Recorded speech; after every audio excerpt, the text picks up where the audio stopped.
Tom Wheelwright, welcome to Listening with Leaders. You are the founder and CEO of a company called WealthAbility, which can be found at wealthability.com. You are in the business of saving people money and paying taxes. Lots of tax planning, I imagine, right?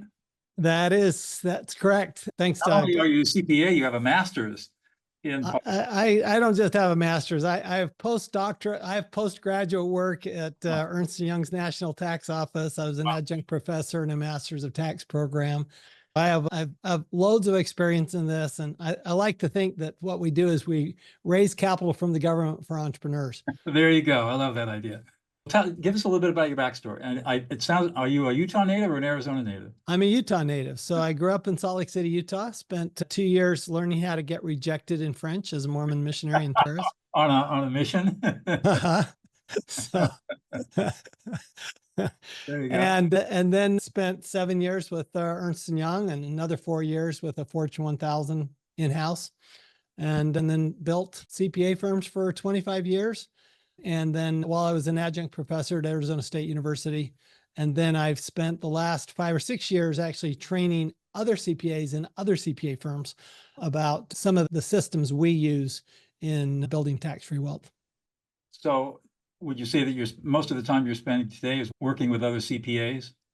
That and clients. So I do have a CPA firm because I like to stay in touch with clients. I tell my CPAs that it's all about the clients. It has nothing to do with them.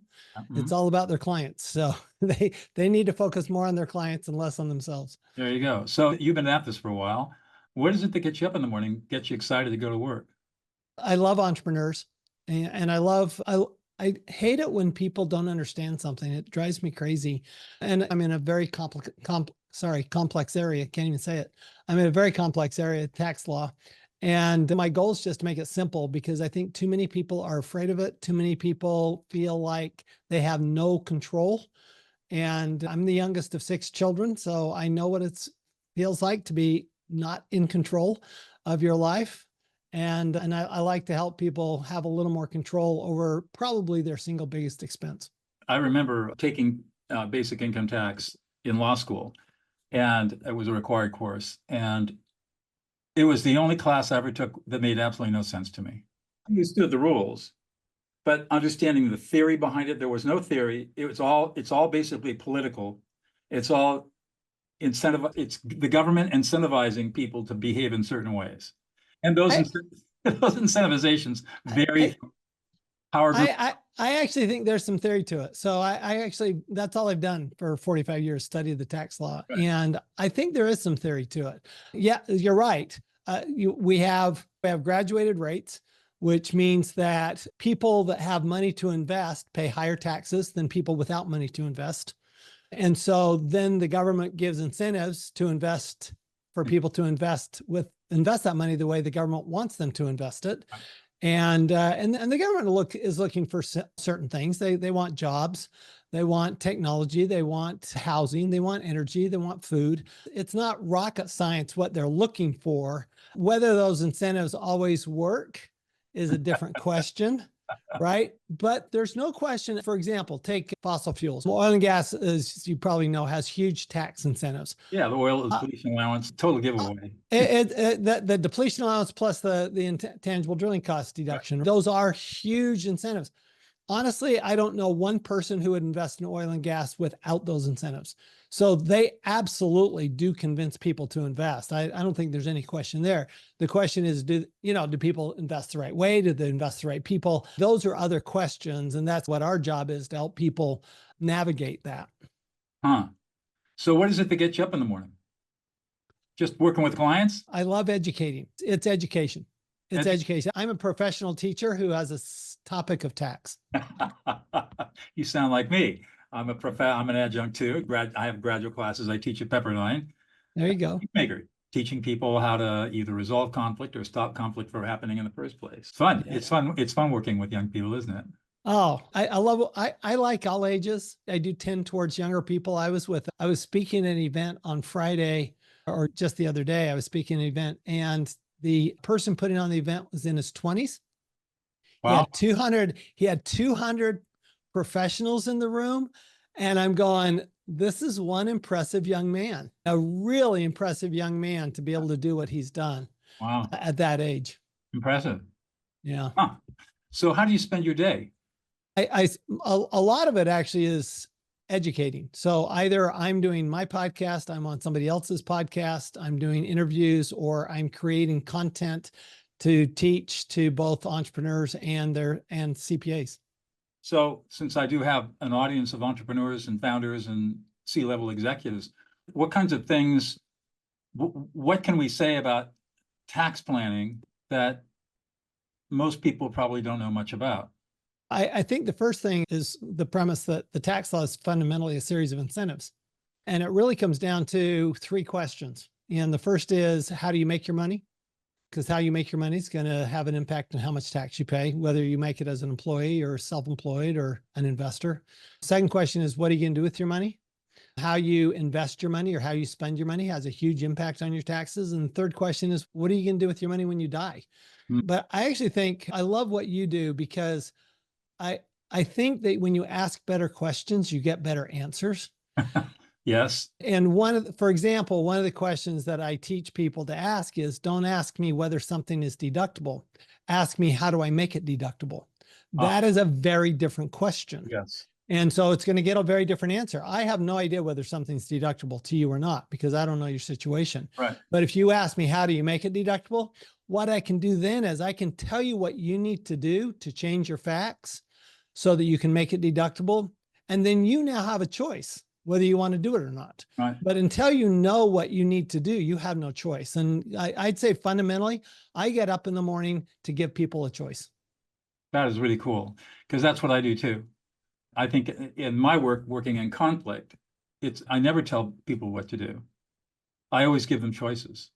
And we talk about the ramification of the choice. If you go option A, what do you think is going to happen? What's your worst case alternative, or what's your worst case scenario, or what's your best case scenario? B, you can go this way too. What happens? And unfortunately, I'm in a place where almost always the choices are all bad. And people have to pick the least worst choice, which is very painful, because they're pissed off that they have to choose. They're in a position where they have to make the least worst choice. Oh, that's tough. I am in the enviable position of I'm going to give you two good choices. One's just less painful than the other. One means you pay tax, but you don't have to think. And the other one is you actually have to think, but you can pay less tax. Yeah.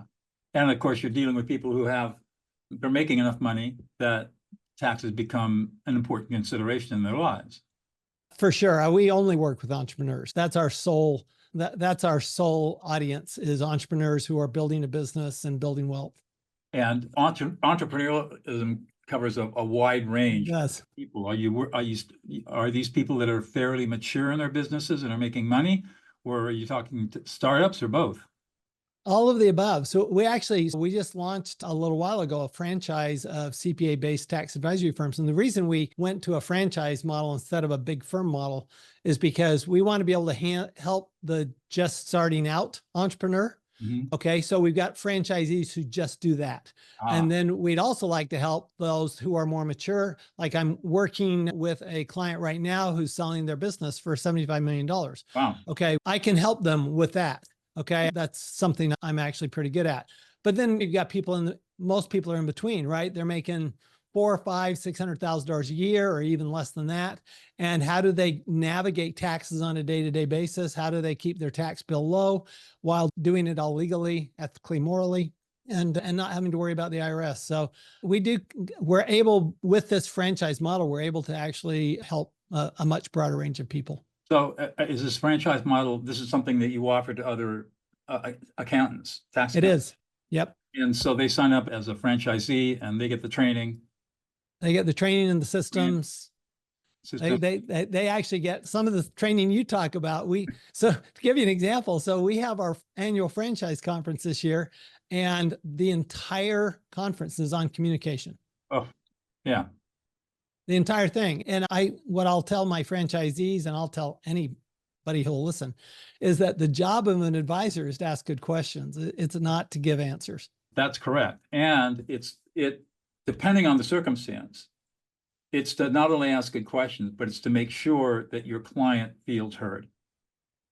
Absolutely. And that's the mistake that I think a lot of professionals make. I sure made that mistake as a lawyer before I learned what I'm doing today, is that I thought my job was to listen and give advice and have my clients follow my advice and not really not really make them feel like they've been heard. And today I realize how wrong I was for so many years. Yeah, it's so important for clients to own it, right? Because Yes. like I always tell people, I can't change your tax, but I can tell you what you need to do to change your tax. Right. So unless you own it, that we're going to fail.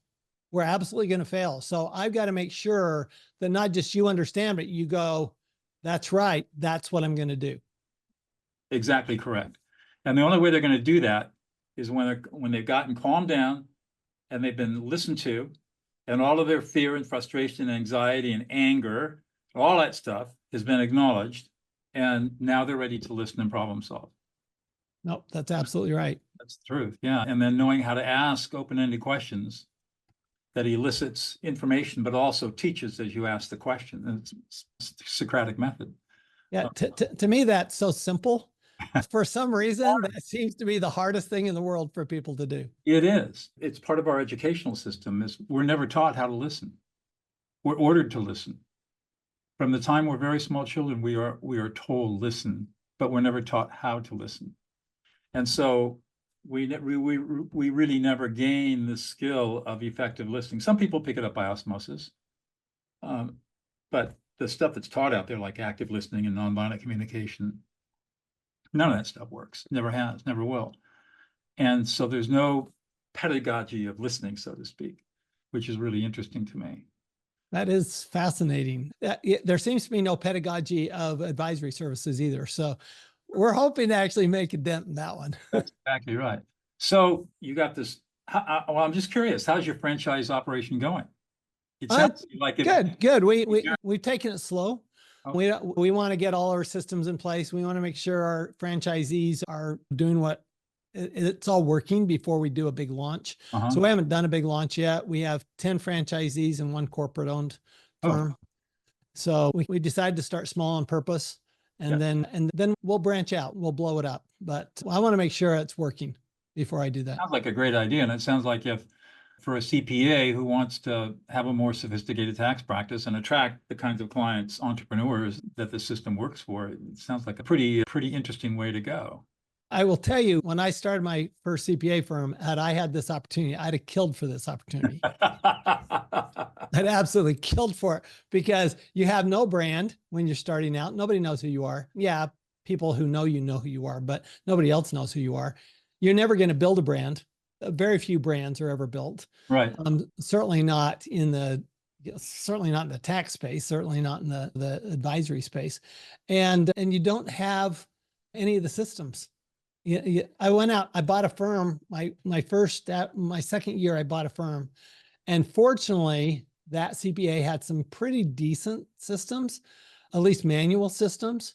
You could do work papers and keep track of things and that kind of stuff. And she did a good job for her clients. So that was super helpful. But boy, to have a proven system that you can just tap into, man, it would have been amazing. Wow.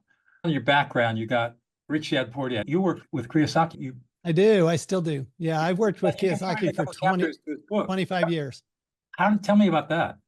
That's an interesting. I love Robert. Robert, some people, you either love him or you hate him. Mm-hmm. There are very few people in between, but he's brilliant, and he's a great teacher. He's been a great mentor for me. What I love is he pushes you to think differently. And that's what I'm always looking for. I'm looking for, how do I think differently? How could I think differently that would make a difference in other people's lives?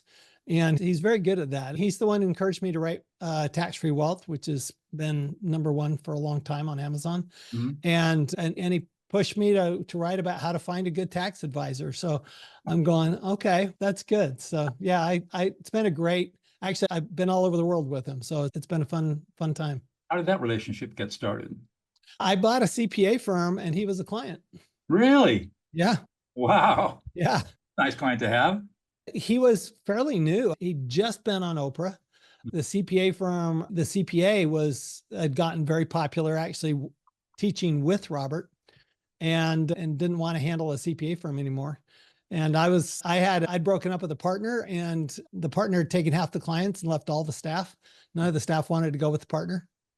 So I didn't want to lose well-trained staff. And so instead of giving up the staff, I went and looked for clients. And the easiest way in my business is to just buy a firm. And so I bought this firm, and I had no idea who Robert was at the time. But since then we've become really good friends. Wow. Good for you. What do you think it is, Tom, that you bring to the table that's unique about you, that's allowed this incredible success that you've had? First of all, I think I care more about clients than most people do. I care about every client's success. I think you have to care. I actually think when you talk about listening, I think people don't listen because they don't care. I think that's partly true. I also think they don't listen because they don't know how. There's that too. There is that. But people also, you mentioned it, people don't know how to ask questions. That's right. And I've always been a naturally curious person. So I was that little kid who asked the relentless question and drove the teachers crazy because I'd asked so many questions. But what that does is it hones your skills as asking questions. So I've gotten really good at asking questions. But the other thing that actually I'm good at is just making it simple. So I like taking a really complex subject and making it, I like to make taxes fun, easy, and understandable. So if you can make taxes fun, to me, that is like the biggest success I can possibly have. That's interesting that you use almost the same words that I used to use when I was a trial lawyer. I said, I take very complex ideas and make them very simple so a jury can understand what's going on. There you go.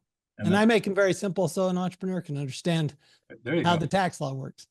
Where do you see yourself going in the next 5 or 10 years? I think technology is going to play a huge part in the advisory role. It's going to be great for us because we have way too few CPAs coming in and way too many leaving. And technology will save our profession, frankly. I think technology is going to be huge, AI in particular, but any technology. I would hope that in 5 years from now, we're not preparing tax returns.